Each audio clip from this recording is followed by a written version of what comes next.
Hello everyone. My name is Sarah Schwartz, and I'm one of the founder of Meditive. Medi stands for medicine, and tive stands for preventative. And at Meditive, we want to teach you the benefits of preventative medicine. So basically, preventative medicine is how diet and lifestyle can prevent and even reverse some diseases. Today, we're going to focus on nutrition. In the last month's episode, Sam taught us the concept of whole food plant-based and how veganism and whole food plant-based were two different concepts. But in this podcast, we're going to try to explain why eating whole food plant-based is so good for our health. The concept of whole food plant-based does not exist in France, but it's widely known here in the US. And today we're going to dive into this topic and we're going to learn what it is and why it is key for our long-term health. Today, I have the honor to have on our podcast Zoe and Jelly. And I'm going to let you guys introduce yourself. Jelly, do you want to start? Sure. So, hi everyone. I'm happy to be here. My name is Jelly Young, and I am a plant-based nutrition coach. I'm based out of the Tampa area, and I have been plant-based for like 7.5 years now. Nice. Thank you, Jelly. Zoe? Hi, everyone. My name is Zoe Novik, and I'm currently working as a nutrition associate for the Physicians Committee for Responsible Medicine. I have been plant-based for about 10 years. Nice. So can you guys explain to the French community that does not know this concept of whole food plant-based? We just know what veganism is, but we don't know what is a whole food plant-based diet and what does it mean to eat whole food plant-based? Sure. Whoever wants to go.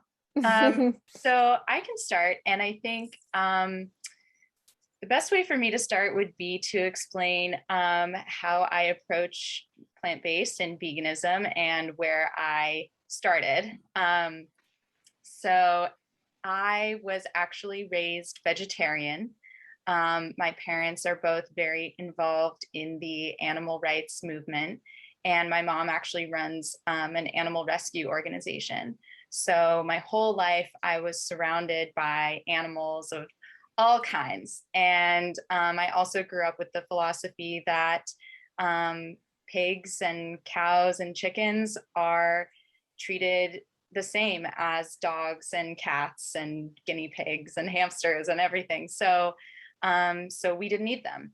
And my whole life grew up being vegetarian, knowing that the animals that are raised and killed for meat are treated really terribly in the food system. And it wasn't until I was in high school that I made the connection between the meat industry and the dairy industry. I actually had the opportunity to go into an egg facility where egg-laying hens are used and abused for their eggs. And just being inside that production facility, and it's basically like this giant warehouse, like the length of a football field, and incredibly dark. There's like barely any lights. There's just rows and rows and rows of chickens in wire cages, living in their own feces, and their feet and their legs are incredibly mangled from living on wire, and their feathers are completely like depleted because they're not getting proper nutrition, and they're like rubbing up next to each other and against the wire cages, and it's just a really terrible life. And a chicken's normal lifespan is about 10 to 12 years, and these chickens are killed after 2 years. And so I stopped eating eggs after that, and after that experience. And then I started learning more about the dairy industry and how cows are treated, and how cheese is made. And it became very clear to me that the dairy industry and the meat industry are very connected. And so I went vegan in high school, had had a few bumps in the road, but cumulatively it's been about 10 years, and it's the best decision I ever made and haven't looked back. And I, of course, subsequently started learning all about the health benefits and the environmental benefits and the public health benefits of a whole food plant-based diet. Nice. Thank you so much. It's very interesting. What about you, Jelly? Were you always plant-based? And how did you start your journey? Yeah, no, so it's actually quite funny because I am truly the polar opposite of Zoe. Growing up, I am born and raised in Atlanta. I didn't even know a vegetarian. Like in real life, I had never met a vegetarian until I met Zoe, who was a vegan. I was like, I don't know what these weird vegan people eat. It made me uncomfortable. And I actually met Zoe while we were both serving in the Peace Corps in Indonesia. And she was coming to my village to come visit, and I was freaking out because I'm like, what do I feed this person? I've never met someone who eats like this. I don't even know what it means. Like, I am so ashamed to say that I fed Zoe like a meatball soup and was like, you can eat the broth around it. Like, that's how much I did not get it at all. And but I was so happy to like meet Zoe, and just her stories and what she shared with me started to open my eyes and my mind so much. But I didn't like make the change then. But at the same time, living in Indonesia, I was much more connected to the food system. So there was one evening where my family, we were going to have chicken for dinner, and that truly meant like we took the chicken to the backyard and slaughtered it. And just having that experience, it was honestly the first time in my mind that I thought, this happens every time I eat chicken. Like, this isn't just some random one-off. There's a life lost every time, because our packaging, at least here in the United States, is so deceptive. There's no recognition of the soul that's lost each time we eat an animal product like that. And so that really like woke me up a little bit more, and I stopped eating quite as much meat. And then at the same time, I was going through like a spiritual awakening, and I was trying this whole thing where I was only eating foods from God. I was only eating like things that were not packaged. And I felt so good. And I think that was like a nice stepping stone to this whole foods plant-based lifestyle. But I was still eating things like eggs and chicken and things like that. I was just really getting away from the packaging for me. Mm-hmm. And then while I was in Indonesia, my mom actually had a massive stroke, and I'm extremely close with my mom. And it was, so I, flew home immediately to be with her, but it was such a wake up call because my mom was, a healthy American by normal standards. And it was just a freak thing that happened. And it really left me being like, those are my genes. How can I make sure that does not happen to me? I want to be here for my daughter.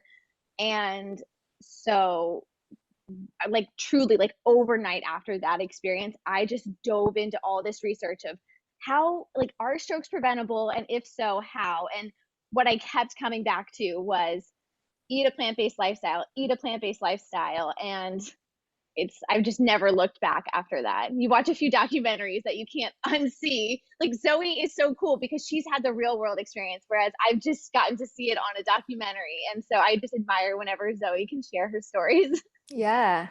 Yeah, it's great. And actually for me, the way I got introduced to plant-based nutrition was not because of the way we treated animals, because I just didn't see any documentaries. No one talked to me about it. It was really because I wanted to feel healthier in my body, in my skin. And I came across Dr. Will Bolshewitz's video. I don't know if you guys seen this video about gut health, and how it was on Forks Over Knives YouTube channel. And he explains how eating whole food plant-based can be really, really helpful for your gut microbiome. And if you have a healthy gut microbiome, then even though you have a gene for some kind of disease. If you have a good gut microbiome, this gene can be turned off, can be in the off mode, and it's never turned on. And so that's how I was like, oh, okay, now I understand why fruits and veggies are so important for your health. And people would tell me, yeah, eat more veggies, and I hated veggies. The only vegetable that I ate was carrots. That's it. And now, like, my plate is full of vegetables. I love all kind of vegetables, raw, cooked. And I had this switch in my mind because I knew that it was backed up with science, and I knew that it was good for my body, and that I got interested into the way we treated animals. But I've got to say that at the beginning it was kind of like a selfish decision. It was just for me. I wanted to be healthy. It was for me. It was not for the planet. It was not for the animals. But then as I got into that, I realized how important it is to understand our food system and how animals are treated, and also the impact it has on the environment. So yeah, that's how I started my plant-based. So I'm not 100% whole food plant-based because it's pretty recent for me, but I'm slowly going towards it. That's great. And you're sharing the message, which is so important. And I really like that you touched on that idea of like the food choices that we make can change our genes. I mean, Zoe and I, when we learned about that in our master's degree, we call it epigenetics. It's the idea that your lifestyle choices can change your life. It can change your body. It can change the way that diseases present. And it's so, I wish more people had the opportunity to know that. Like, you can look at your parents, or you can look at what's happening currently and say, I don't actually have to necessarily live like this if I'm willing to make some pretty serious changes to my lifestyle, whether that's eating whole foods, plant-based, or just starting to exercise more, or whatever that might look like. Yeah. And just to explain, Zoe, go ahead. Oh, I think one thing that's so amazing about this conversation and just about the plant-based in general is that it affects everything from individual health, as you said, Sarah. Like, that's why you decided to go whole food plant-based. Like, for your individual personal health, it affects obviously the animals, it affects the entire food system, it affects food security, it affects climate change, it affects infectious disease that Jelly's working in her professional life. Like, it truly affects everything and every aspect of public health and food. And it's truly remarkable. Yeah, definitely. And just to remind our audience what it means to eat whole food plant-based, it's not about restriction. It's not about, oh, I can't eat meat, oh, I can't eat this and that. It's about adding more fruits. It's about adding vegetables, nuts, seeds, legumes, whole grains. And those are real foods that grow into the soil and that are not packaged and that do not need any processing. You can eat them raw for most of them. I mean, I can't imagine just eating raw meat, or like you would have to prepare it, and the least transformation and the least processed it is, and the more whole it is, the better it is for our health. So that's what whole food plant-based is, and that's why also it's you can tell me guys what you think about it, but that's why transitioning to being more whole food plant-based, it's kind of easy because you're just adding more things, and it's not about cutting out on anything. It's just about diversity and more colors and textures. Absolutely. And it's not about perfection, it's about progress. So it might sound really scary and overwhelming to think about, oh my God, like tomorrow I have to cut out all these things from my diet and just change over immediately overnight. It's not about that. You can start with, just have a vegan breakfast every day for the next week. Then start with vegan breakfast and lunch. Like, it's about progress. Yeah, totally. And so the way I did it was not like, oh, I'm gonna cut out meat, cut out fish. It was, oh, I'm gonna have more lentils or beans. Those are things I had never had in my entire life. I never ate lentils.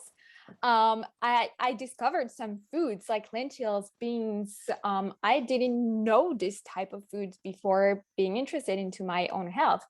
And by adding more things, automatically I replaced the meat, but the things I added. But at the beginning, I was just adding more things. And I think it's a great mindset to say, oh, it's not a diet, it's a lifestyle change. And it's about adding more things. I mean, everyone love adding more foods. So it's Yeah. yeah, I feel like it's easy to do when it's just a matter of adding foods to your meals. Yeah. And I think that's such a beautiful testament. It's like just hearing you say it was never about restricting, it was about actually adding is so powerful because there is such a misconception out there that when you know, become plant-based, it's, oh, there's so many things I can't eat. And it's like, no, you have no idea. Like your stomach is going to be so full if you actually focus on eating all of this fiber. Yeah, definitely. So for our audience that is not particularly whole food plant-based, and that is interesting into trying some whole food plant-based meals, can you guys walk us through what I eat in a day whole food plant-based meals? Sure. I'll kick us. I'll kick us off, I guess.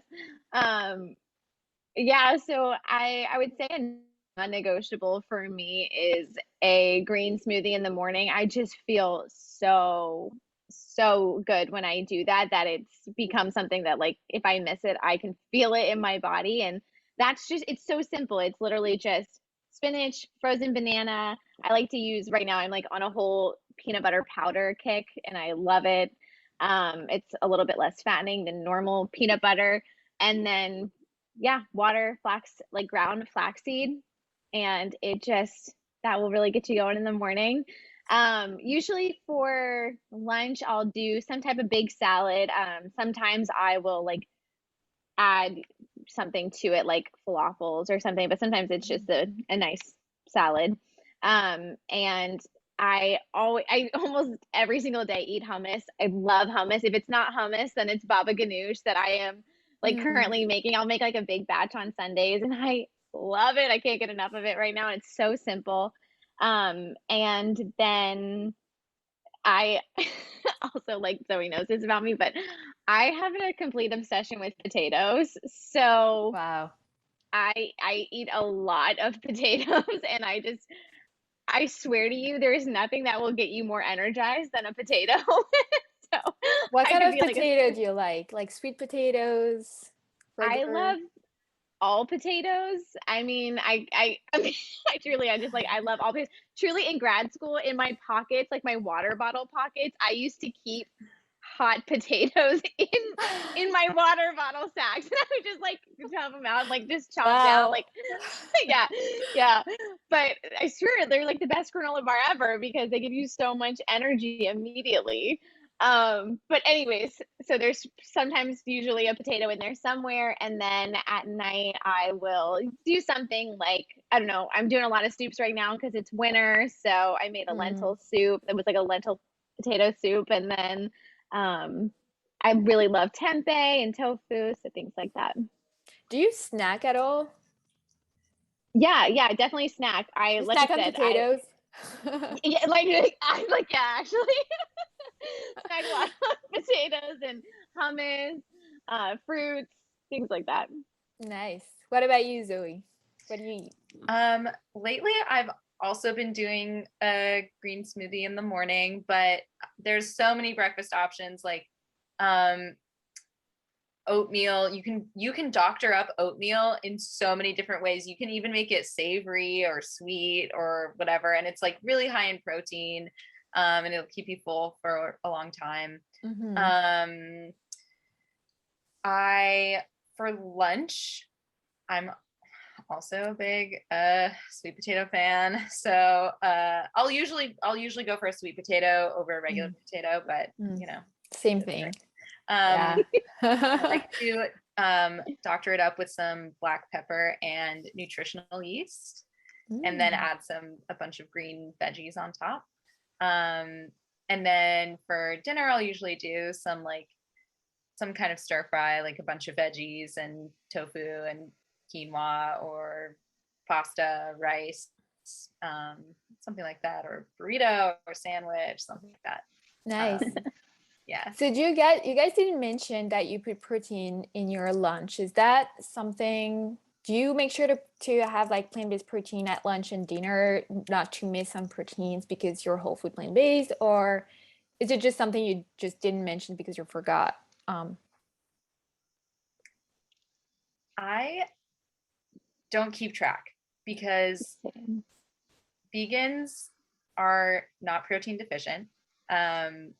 It's really, really hard in Western countries. It's really, really hard to be protein deficient. I know that that's like the number one question that vegans get asked, is like, where do you get your protein?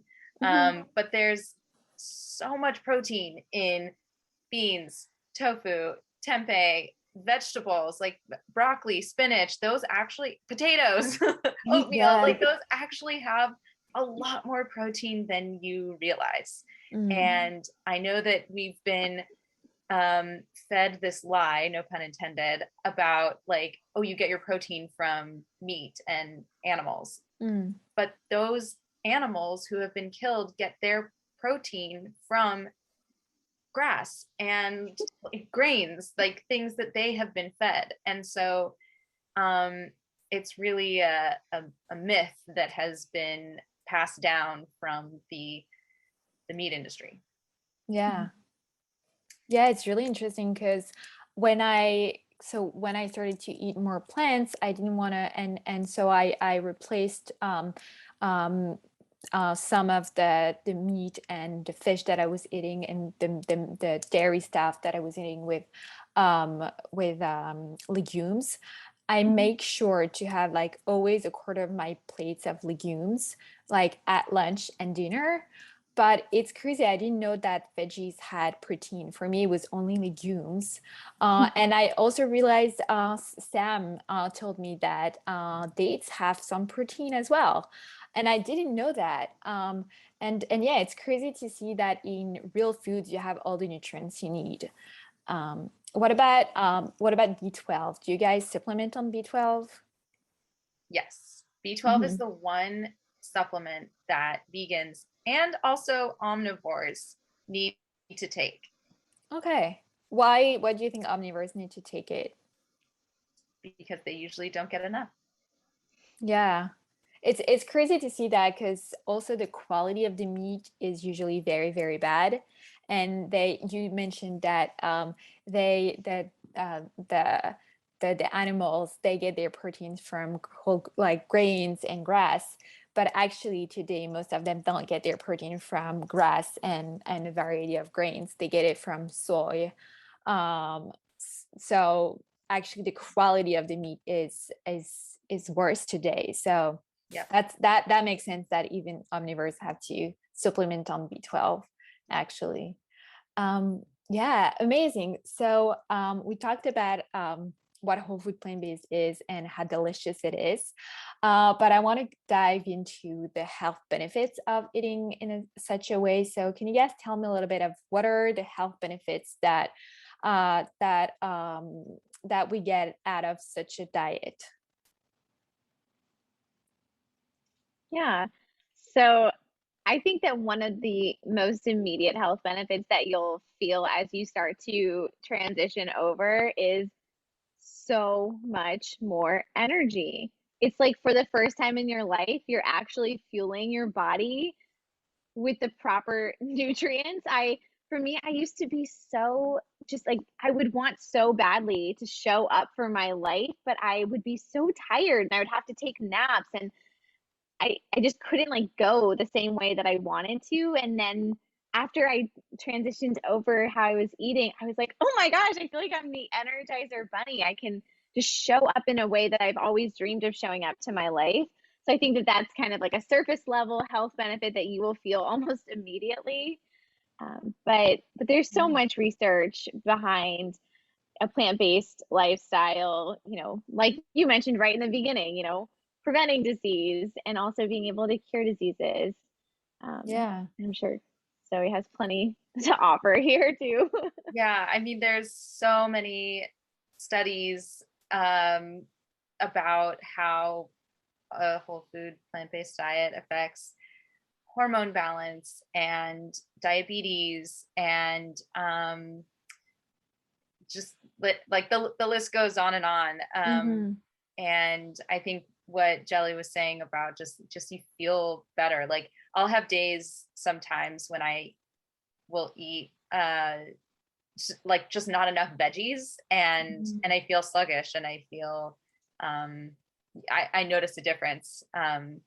Yeah. Yeah. It's crazy. It's crazy. It's good for our energy and it's also good for our mood, because there is this, so whatever we eat has an impact on our gut, and there is a gut brain connection. And actually the Dr. Will Bolshewitz, who's a gastroenterologist, he said that 90% of serotonin, which is the happy hormone, is produced in the gut. So 90% is produced in the gut, and 50% of dopamine is also produced in the gut, and only 10% of serotonin is produced in the brain. So it makes sense that if we don't eat the right foods, if our gut microbiome is not healthy, it makes sense that we're depressed. And actually, people that deal with anxiety and depression, it's true that they might need some drugs and medication, but they also need to change their diet because it's connected. And yeah, it's crazy. And it also has benefits on healthy skin. I know that in the podcast, on the YouTube channel of PCRM, they interview skin experts, I would say, and they talk about the importance of plant-based nutrition and healthy skin. So it's crazy how it impacts our overall body. There's also, yeah, go ahead. Oh, I was just going to add, like, for people who really do want to learn a little bit more about the research behind the health benefits, a great book is How Not to Die by Dr. Michael Greger. And he literally lays it out by disease category and that like affect Americans specifically, but it's really like all, most Western countries, I'll say. And it goes for like heart disease, diabetes, and just the list goes on and on. And it is so well done. I like have it sitting here and I joke, it's like my Bible. I love it. Yeah, it's so interesting. And also one thing I've realized is that there's a link between people that switch and transition to whole food plant-based and losing weight. They tend to lose weight automatically, but they eat more. And so can you guys explain to me why, when these people eat more, and it happened to me as well, like I didn't want to lose weight particularly, and I ate way more than what I used to, because the meat really fills you up and it goes like it's like a stone in your stomach. So if you want to have this this feeling of being full, you have to eat way more veggies. And so I would eat way more, and I lose some weight, and I've realized that for so many people. And can you guys explain to me like the science behind that? So yeah, go ahead, Zoe. Well, my short answer is calorie density. Like whole foods, like fruits, veggies, legumes, whole grains, like they're just less calorie dense. But the one thing I want to say about weight and weight loss is that it doesn't necessarily happen for everyone. That, if you go plant-based, you might not lose weight. And not all vegans are slim, and not all non-vegans are fat. Right. No, definitely. Yeah. And also it's not always a good thing to lose weight.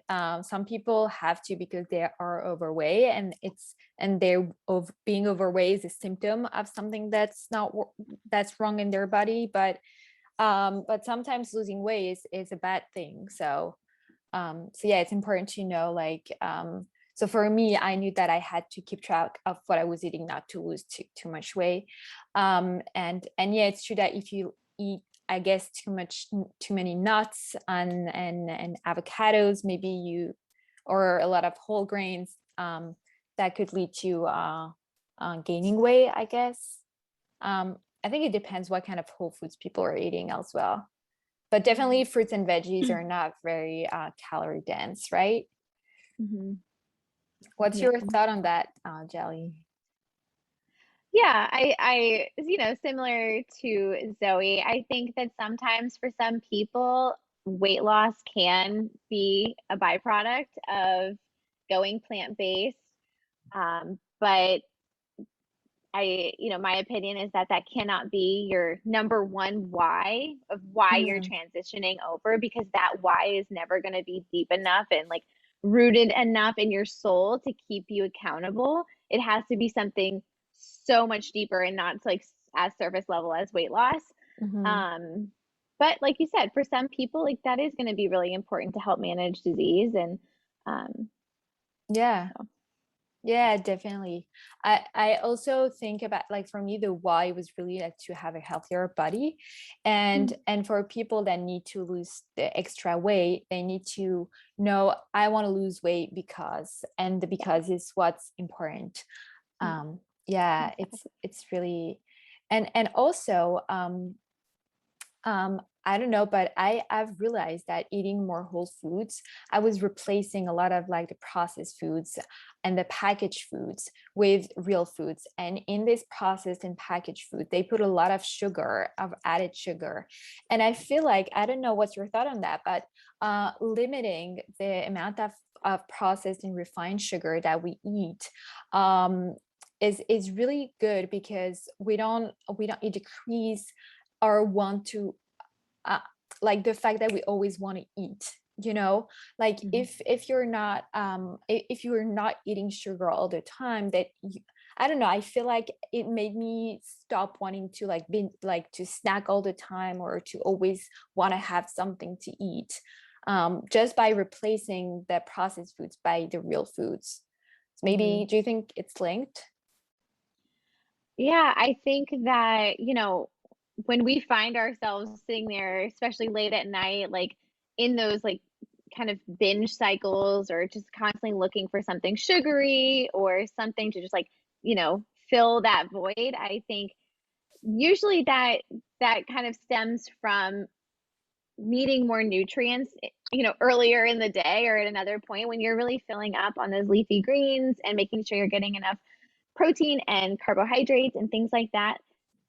Typically, you will find that you are craving less sugar, at least like at night and stuff like that. Um, Yeah. yeah.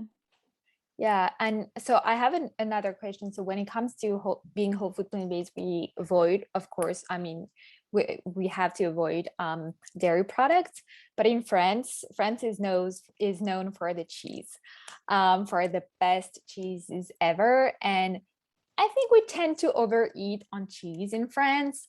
So can you maybe go into the details of why is cheese bad for our health?